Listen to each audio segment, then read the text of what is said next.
Hi hello beautiful ladies, ಎಲ್ಲರೂ ಚೆನ್ನಾಗಿದ್ದೀರಾ ಅಂತ ಅಂದ್ಕೊಳ್ತೀನಿ. ನಾನು ಕೂಡ ತುಂಬಾ ಚೆನ್ನಾಗಿದ್ದೀನಿ. ಇವತ್ತಿನ ವಿಡಿಯೋದಲ್ಲಿ ಒಂದು ಚಿಕ್ಕ ರೆಸಿಪಿ, ತುಂಬ ಈಸಿಯಾಗಿ ಮಾಡ್ಕೊಳ್ಳುವಂತಹ ರೆಸಿಪಿ ನಿಮ್ಮ ಜೊತೆ ಶೇರ್ ಮಾಡ್ತಾ ಇದ್ದೀನಿ. ಇದು ಮಕ್ಕಳಿಗೂ ತುಂಬ ಇಷ್ಟ, ದೊಡ್ಡವ್ರಿಗೂ ತುಂಬ ಇಷ್ಟ. ಎಸ್, ಮಕ್ಕಳು ಕೆಲವು ವಿಚಾರದಲ್ಲಿ ನಮಗೆ ಕೆಚಪ್ ಬೇಕು, ಸಾಸ್ ಬೇಕು ಅಂತ ಹಠ ಮಾಡ್ತಾ ಇರ್ತಾರೆ. ಬಟ್ ಕೆಚಪ್ ಎಲ್ಲ ತೆಗೆದುಕೊಳ್ಳೋದು, ದಟ್ ಮೀನ್ಸ್ ಮಾರ್ಕೆಟಿಂದ ಕೊಂಡ್ಕೊಂಬರೋದು, it's not so healthy and preservatives ಎಲ್ಲ ಆ್ಯಡ್ ಮಾಡಿ ತುಂಬ ಅನ್ಹೆಲ್ದಿಯಾಗಿ ಪ್ರಿಪೇರ್ ಮಾಡಿರ್ತಾರೆ. ತುಂಬ ಸ್ಟಾಕ್ ಇರುತ್ತೆ, ಆ ಬಾಟಲಲ್ಲಿ ಏನಿರ್ತದೆ ಸ್ಟಾಕ್ ಇರುತ್ತೆ, ಸ್ಟಾಕ್ಡ್ ಒಂದು ಐಟಮ್ ಆಗಿರುತ್ತೆ. So it's not healthy. Other than that ಅದರಲ್ಲಿ ಏನು ಇನ್ವೆಸ್ಟ್ ಮಾಡ್ತೀವಲ್ಲ ಅದು ಕೂಡ ತುಂಬ ಕಾಸ್ಟ್ಲಿ ಜಾಸ್ತಿ ಆಗುತ್ತೆ ಬಡ್ಜೆಟ್ ಪ್ರಕಾರ ಯೋಚನೆ ಮಾಡಿದ್ರೆ. ಸೊ ಆ ರೀತಿಯ ಕೆಚಪ್ ಮಕ್ಕಳಿಗೆ ಮನೆಯಲ್ಲಿಯೇ ಅಥವಾ ದೊಡ್ಡರಿಗೂ ಕೂಡ ಇದನ್ನ ಯೂಸ್ ಮಾಡ್ಬೋದು. ಎಷ್ಟೋ ಜನ ದೊಡ್ಡರಿಗೂ ಕೂಡ ಕೆಚಪ್, ದೇ ಲವ್ ಕೆಚಪ್. ಯಾವ ರೀತಿ ಮನೆಯಲ್ಲೇ ಕೆಚಪ್ನ ತಯಾರಿ ಮಾಡ್ಕೋಬೋದು ತುಂಬ ಈಸಿಯಾಗಿ, ತುಂಬ ಸುಲಭವಾಗಿ ಅಂತ ಇವತ್ತಿನ ವಿಡಿಯೋದಲ್ಲಿ ಶೇರ್ ಮಾಡ್ಕೊಳ್ತಾ ಇದ್ದೀನಿ. ಸೊ ಬನ್ನಿ ಹಾಗಾದರೆ ಇವತ್ತಿನ ಈ ಒಂದು ಪುಟಾಣಿ ರೆಸಿಪಿನ ನಿಮ್ಮ ಜೊತೆ ಶೇರ್ ಮಾಡ್ಕೊಳ್ತಾ ಇದ್ದೀನಿ. ಮೊದಲಿಗೆ ನಾನು ಒಂದು 1/4 kg ಟೊಮೆಟೊ ಹಣ್ಣನ್ನು ತೆಗೆದುಕೊಂಡು ಕುಕ್ಕರಲ್ಲಿ ಹಾಕಿ ಒಂದೇ ಒಂದು ವಿಸಿಲನ್ನ ಕೂಗಿಸ್ಕೊಂಡು ಸ್ವಲ್ಪ ತಣ್ಣಗಾದ ಮೇಲೆ ಅದರ ಮೇಲಿರುವಂತಹ ಒಂದು ಸಿಪ್ಪೆಯನ್ನು ಬಿಡಿಸ್ಕೊಳ್ತಾ ಇದ್ದೀನಿ. ಬಿಡಿಸ್ಕೊಂಡು ಒಂದು ಸ್ಟೀಲ್ ಪಾತ್ರೆಯಲ್ಲಿ ಎಲ್ಲವನ್ನು ಹಾಕ್ಕೊಳ್ತಾ ಇದ್ದೀನಿ. ನೋಡಿ, ನಿಮಗೆ ಕಾಣ್ತಾ ಇರ್ಬೋದು, ನಾನು ಟೊಮೆಟೊ ಒಂದೇ ಒಂದು ವಿಸಿಲ್ ಮಾಡಿಕೊಂಡು ಬೇಯಿಸ್ಕೊಂಡಿರೋ ಟೊಮೆಟೊ ಹಣ್ಣಿನ ಮೇಲಿರುವಂಥ ಸಿಪ್ಪೆಯನ್ನು ಬಿಡಿಸ್ಕೊಂಡು ಅದನ್ನು ಒಂದರಲ್ಲಿ 2 ಪೀಸ್ ಮಾಡಿಕೊಂಡು ನಾನು ಪಾತ್ರೆಯಲ್ಲಿ ಹಾಕ್ಕೊಳ್ತಾ ಇದ್ದೀನಿ. ಇದು ಏನಕ್ಕೆ ರೀತಿ ಮಾಡ್ಕೋಬೇಕು ಅಂತ ನಿಮಗೆ ಹೇಳ್ತೀನಿ ನಾನು.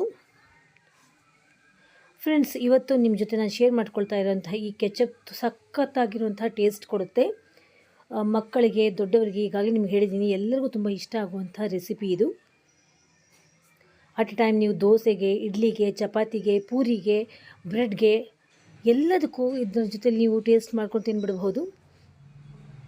ಎಮರ್ಜೆನ್ಸಿ ಎಲ್ಲದೂ ಹೊರಡಬೇಕು, ಏನೂ ಮಾಡೋಕ್ಕೆ ಟೈಮ್ ಇಲ್ಲ ಅಂತ ಅನ್ನುವಾಗ, ಕರೆಂಟ್ ಹೋಗ್ಬಿಡುತ್ತೆ, ಪವರ್ ಕಟ್ ಆಗಿಬಿಡುತ್ತೆ, ಚಟ್ನಿ ಮಾಡೋಕ್ಕೆ ಆಗೋದೇ ಇಲ್ಲ, ಅಂತಹ ಟೈಮಲ್ಲಿ ಇದನ್ನ ನೀವು ಮಾಡ್ಕೊಂಡು ಇಟ್ಕೊಂಡ್ಬಿಟ್ರೆ ತಕ್ಷಣಕ್ಕೆ ನಮಗೆ ಟಿಫನ್ ಆಗಿ ಹೋಗುತ್ತೆ, ತಿಂದ್ಕೊಂಡು ಹೊರಡ್ಬಿಡ್ಬೋದು. ಎಸ್, ಈಗ ರೆಡಿ ಆಗಿದೆ. ನೆಕ್ಸ್ಟ್ ಏನು ಪ್ರೊಸೀಜರ್ ಅಂತ ತೋರಿಸ್ಕೊಡ್ತಾ ಇದ್ದೀನಿ. ಇದಕ್ಕೆ ನಾನು ಒಂದೇ ಒಂದು ಮೆಣಸಿನ್ಕಾಯಿನ ಹಾಕ್ಕೊಂಡಿದ್ದೀನಿ. ಇದು ಆಪ್ಷನಲ್, ಬೇಕಿದ್ದರೆ ಹಾಕ್ಕೋಬಹುದು. ನೆಕ್ಸ್ಟ್ ಈ ಕಡೆ ನಾನು ಒಂದು ಬಟ್ಟೆಯಲ್ಲಿ, ಕ್ಲೀನಾಗಿರುವಂಥ ಕಾಟನ್ ಬಟ್ಟೆಯಲ್ಲಿ ಒಂದೇ ಒಂದು ಬೆಳ್ಳುಳ್ಳಿಯನ್ನು ಜಜ್ಜಿ ಇಟ್ಕೊಳ್ತಾ ಇದ್ದೀನಿ. ಸಿಪ್ಪೆ ಸುಲಿಯುವಂಥ ಅವಶ್ಯಕತೆ ಇಲ್ಲ, ಜಸ್ಟ್ ರ್ಯಾಂಡಮ್ ಆಗಿ ಬಿಡಿಸ್ಕೊಂಡು ಈ ರೀತಿ ಜಜ್ಕೊಂಡು ಇಟ್ಕೊಳ್ಳಿ. ನೆಕ್ಸ್ಟ್ ಇದಕ್ಕೇನೆ 2 ಲವಂಗವನ್ನು ಹಾಕ್ಕೊಳ್ತಾ ಇದ್ದೀನಿ. ಲವಂಗ ಆದ ನಂತರ ಒಂದೇ ಒಂದು ಚಕ್ಕೆ ತುಂಡು, ಒಂದೇ ಒಂದು ಏಲಕ್ಕಿ ಬಿಡಿಸ್ಕೊಂಡು ಹಾಕ್ಕೊಳ್ತಾ ಇದ್ದೀನಿ. ಚಕ್ಕೆನ ಸ್ವಲ್ಪ ತುಂಡು ಮಾಡಿಕೊಂಡು ಹಾಕ್ಕೊಳ್ಳಿ. ಈಗ ಈ ಬಟ್ಟೆನ ನಾನು ಈ ರೀತಿ ಗಂಟು ಕಟ್ಕೊಂಡು ಸ್ವಲ್ಪ ಒಂದೇ ಒಂದು ರಬ್ಬರ್ ಬ್ಯಾಂಡ್ ಅಥವಾ ಕೈಯಲ್ಲಿ ನೀವು ಒಂದೇ ಒಂದು ಗಂಟನ್ನು ಹಾಕ್ಕೊಂಡು, ಈಗ ನಾನು ರೆಡಿ ಮಾಡ್ಕೊಂಡಿದ್ದೀನಲ್ಲ ಈ ಪಾತ್ರೆಯೊಳಗೆ ಈ ಗಂಟನ್ನು ನಾನು ಹಾಕ್ತೀನಿ. ಎಸ್, ಈಗ ಹಾಕ್ತಾಯಿದ್ದೀನಿ. ಇದಕ್ಕೆ ಒಂದು 1/4 ಗ್ಲಾಸ್ನಷ್ಟು ನೀರನ್ನು ಕೂಡ ನೀವು ಹಾಕ್ಕೊಂಬಿಡ್ಬೋದು. ಈಗ ಇದು ಸಿಮ್ಮಲ್ಲೇ ಬೇಕೋಬೇಕು, ಓಕೆನಾ. ಇದಕ್ಕೆ ಇನ್ನೊಂದು ಇಂಗ್ರೀಡಿಯೆಂಟ್ ಹಾಕೋದಿದ್ದೀನಿ, ನಿಮ್ಗೆ ತೋರಿಸ್ತೀನಿ ಯಾವ ಇಂಗ್ರೀಡಿಯೆಂಟ್ ಅಂತ. ಚೆನ್ನಾಗಿ ಸ್ವಲ್ಪ ಇದು ಬೇಯಬೇಕು. ಈಗ ಈ ಗಂಟು ನಾವೇನು ಹಾಕ್ಕೊಂಡಿದ್ದೀವಲ್ಲ, ಬೆಳ್ಳುಳ್ಳಿ ಹಾಗೂ ಮಸಾಲ ಇಂಗ್ರೀಡಿಯೆಂಟ್ಸ್, ಅದರ ಮೇಲೆ ಈಗ ನೀರನ್ನ ಒಂದು 1/4 ಗ್ಲಾಸ್ನಷ್ಟು ನೀರು ಹಾಕ್ಕೊಳ್ತಾ ಇದ್ದೀನಿ. ಎಸ್, ಸ್ವಲ್ಪ ಮಿಕ್ಸಪ್ ಮಾಡ್ಕೊಳ್ಳೋಣ, ಸ್ವಲ್ಪ ಡಿಪ್ ಆಗಲಿ ನಾವು ಹಾಕ್ಕೊಂಡಿರುವಂಥ ಗಂಟು. ಈಗಾಗಲೇ ನಾನು ಹೇಳಿದ್ದೀನಿ, ಮೆಣಸಿನ್ಕಾಯಿ ನಿಮಗೆ ಸಂಪೂರ್ಣ ಆಪ್ಷನಲ್. ನಾನು ಒಂದೇ ಒಂದು ಮೆಣಸಿನ್ಕಾಯಿನ ಹಾಕ್ಕೊಂಡಿರೋದು. ಈಗ ಒಂದು ಅರ್ಧದಷ್ಟು ನೀರುಳ್ಳಿ ಅಥವಾ 1/4 ಭಾಗದಷ್ಟು ನೀರುಳ್ಳಿಯನ್ನು ಹಾಕೋಬೇಕು. ಈಗ ನಿಯರ್ಲಿ ಒಂದು 10 to 15 ಮಿನಿಟ್ಸ್ ಇದು ಸಿಮ್ಮಲ್ಲೇ ಚೆನ್ನಾಗಿ ಬೇಯ್ಕೋಬೇಕು.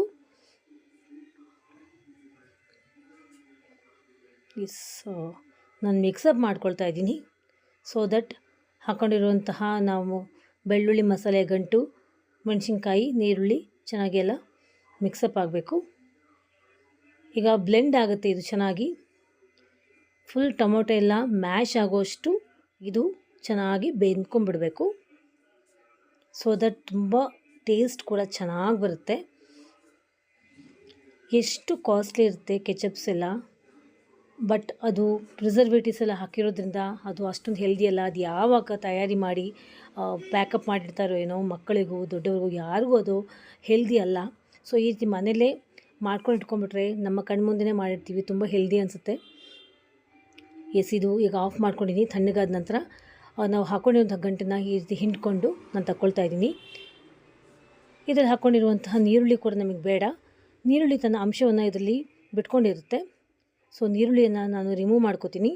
ನೀವು ಬೇಕಾದರೆ ಮೆಣಸಿನ್ಕಾಯಿನೂ ಕೂಡ ರಿಮೂವ್ ಮಾಡ್ಕೋಬಹುದು, ಹಾಕ್ಕೊಂಡಿದ್ರು ಕೂಡ. ಹಾಕ್ಕೊಳ್ಳದೇ ಇದ್ರೂ ಕೂಡ ನಡೆಯುತ್ತೆ. ಬಟ್ ನಮ್ಮ ಮನೇಲಿ ನಾವು ಸ್ಪೈಸಿ ಯೂಸ್ ಮಾಡ್ತೀವಿ. ಸೊ ನಾನು ಮೆಣಸಿನ್ಕಾಯಿನ ನಾನು ರಿಮೂವ್ ಮಾಡ್ಕೊಳ್ಳೋದಿಲ್ಲ. ನೆಕ್ಸ್ಟ್ ಸ್ಟೆಪ್ ಏನು ಅಂತ ತೋರಿಸ್ಕೊಡ್ತೀನಿ. ಇದು ರೆಡಿ ಆಗಿದೆ.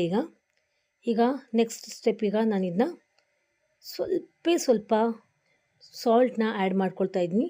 ಒಂದು ಪಿಂಚ್ನಷ್ಟು ಸಾಲ್ಟ್ ಸಾಕು. ಈಗ ನೀವು ಇದಕ್ಕೆ ಸ್ವೀಟ್ನರ್ ಯಾವ್ದು ಬೇಕಾದ್ರೂ ಯೂಸ್ ಮಾಡ್ಕೋಬೋದು. ನಾನು ಶುಗರ್ ಸ್ವಲ್ಪ ಹಾಕ್ತಾಯಿದ್ದೀನಿ. ಒಂದು ಅರ್ಧ ಸ್ಪೂನಷ್ಟು ಶುಗರ್ ಸಾಕು. ಈಗ ಇದನ್ನ ನಾನು ಗ್ರೈಂಡ್ ಮಾಡ್ಕೊಂಡಿದ್ದೀನಿ. ನೀವು ನೋಡ್ತಾ ಇರ್ಬೋದು, ಸಂಪೂರ್ಣ ಫೈನ್ ಪೇಸ್ಟಾಗಿ ಇದು ಚೆನ್ನಾಗಿ ಗ್ರೈಂಡ್ ಆಗಿದೆ. ನೋಡಿ ಯಾವ ರೀತಿ ಕಾಣ್ತಾ ಇದೆ ಅಂತ. ಸಂಪೂರ್ಣ ಸಿಪ್ಪೆ ಇದ್ದರೆ ಸಿಪ್ಪೆ ಚೆನ್ನಾಗಿ ಅನಿಸಲ್ಲ, ಡೈಜೆಷನ್ ಕೂಡ ಪ್ರಾಬ್ಲಮ್ ಆಗುತ್ತೆ, ಹಚ್ಕೊಂಡು ತಿನ್ನೋಕ್ಕೂ ಚೆನ್ನಾಗಿರಲ್ಲ. ಸೊ ಈ ರೀತಿ ಆಗಿದೆ ಇದು. ನಾನು ಈಗಾಗಲೇ ಹೇಳಿದ್ದೀನಿ ನಿಮಗೆ ಸ್ವೀಟ್ನರ್ ಆಗಿ ಏನು ಬೇಕಾದ್ರೂ ನೀವು ಬಳಸ್ಕೋಬಹುದು ಅಂತ. ನಾನು ಸ್ವಲ್ಪ ಪ್ರಮಾಣದಷ್ಟು ಇದಕ್ಕೆ ಶುಗರ್ ಹಾಕ್ಕೊಂಡಿದ್ದೆ. ಈಗ ನಾನು ಇದಕ್ಕೆ ತಣ್ಣಗಾದ ನಂತರ ಹನಿ ಹಾಕ್ಕೊಳ್ತಾ ಇದ್ದೀನಿ. ಸೊ ದಟ್ ಇದರ ಟೇಸ್ಟ್ ಇನ್ನೂ ಎನ್ಹ್ಯಾನ್ಸ್ ಆಗುತ್ತೆ. ಹನಿ ಹೆಲ್ದಿ ಕೂಡ. ಬಿಸಿಯಾಗಿರುವಾಗ ಹನಿ ಹಾಕ್ಕೊಳ್ಳೋದು ಬೇಡ. ತಣ್ಣಗಾದ ನಂತರ ಹನಿ ಹಾಕ್ಕೊಂಡು ಈ ರೀತಿ ಮಿಕ್ಸಪ್ ಮಾಡಿಕೊಂಡು ಒಂದು ಬಾಕ್ಸಲ್ಲಿ ಅಥವಾ ಬಾಟಲಲ್ಲಿ, ಹಳೆಯ ಕೆಚಪ್ ಬಾಟಲ್ಸ್ ಇದ್ರೂ ಕೂಡ ಅದ್ರಲ್ಲಿ ಹಾಕ್ಕೊಂಡು ನೀವು ಫ್ರಿಡ್ಜಲ್ಲಿ ಇಟ್ಕೊಂಡ್ಬಿಟ್ರೆ, ನೀವು ಒಂದು 1/4 kg ಟೊಮೆಟೊ ಕೆಚಪ್ನ ನಿಯರ್ಲಿ ನೀವು ಯಾವ ರೀತಿ ಯೂಸ್ ಮಾಡ್ತೀರೋ ಆ ರೀತಿ 1 ತಿಂಗಳ ಕಾಲ, 2 ತಿಂಗಳ ಕಾಲ ಇದು ಏನೂ ಆಗಲ್ಲ. ಇವತ್ತು ಇದನ್ನ ಮಾಡಿ ನೋಡಿ. ನೋಡ್ಕೊಂಬಂದಲ್ಲ ಎಷ್ಟು ಈಸಿಯಾಗಿ ಮಾಡ್ಕೊಂಬಿಟ್ಟೆ ಅಂತ. ತುಂಬಾ ಹೆಲ್ದಿ. ಈಗಂತೂ ಟೊಮೆಟೊ ಹಣ್ಣಿನ ರೇಟ್ ಕಡಿಮೆ ಆಗಿದೆ. ನೀವು ಬೇಕಾದರೆ ಸ್ವಲ್ಪ ಒಂದು ಬಾಟಲಲ್ಲಿ ಒಂದು ಅರ್ಧ kg ಟೊಮೆಟೊ ಕೂಡ ನೀವು ಮಾಡಿಕೊಂಡು, ಅಥವಾ 1 kg ಟೊಮೆಟೊನ ನೀವು ಮಾಡಿಕೊಂಡು ಒಂದು ಬಾಟಲ್ ಸ್ಟೋರ್ ಮಾಡಿ ಫ್ರಿಡ್ಜಲ್ಲಿ ಇಟ್ಬಿಟ್ರೆ ನಿಯರ್ಲಿ ಇದು 4 to 5 to 6 months ತನಕ ಹಾಳಾಗೋದಿಲ್ಲ. ಅದರ್ ದ್ಯಾನ್ ದಟ್ ನಾನು ಈಗಾಗಲೇ ಹೇಳಿದ್ದೀನಿ, ನೀವು ಸಿಗೋಸ್ಕರ, ಒಂದು ಸ್ವೀಟ್ನರ್ಗೋಸ್ಕರ ನೀವು ಏನು ಬೇಕಾದರೂ ಬೆಲ್ಲ ಯೂಸ್ ಮಾಡಬಹುದು, ಅಥವಾ ಜೇನುತುಪ್ಪವನ್ನು ಯೂಸ್ ಮಾಡಬಹುದು. ಸಕ್ಕರೆ ಬೇಡ ಅಂತ ಅನ್ನೋರು, ನಮ್ಗೆ ಸಕ್ಕರೆನೇ ಇರಲಿ ಅಂತಂದರೆ ನಾನು ಹಾಕಿರೋ ರೀತಿ ಸ್ವಲ್ಪ ಸಕ್ಕರೆ, ಸ್ವಲ್ಪ ಜೇನುತುಪ್ಪವನ್ನು ಯೂಸ್ ಮಾಡಬಹುದು. ತುಂಬಾ ಚೆನ್ನಾಗಿರುತ್ತೆ.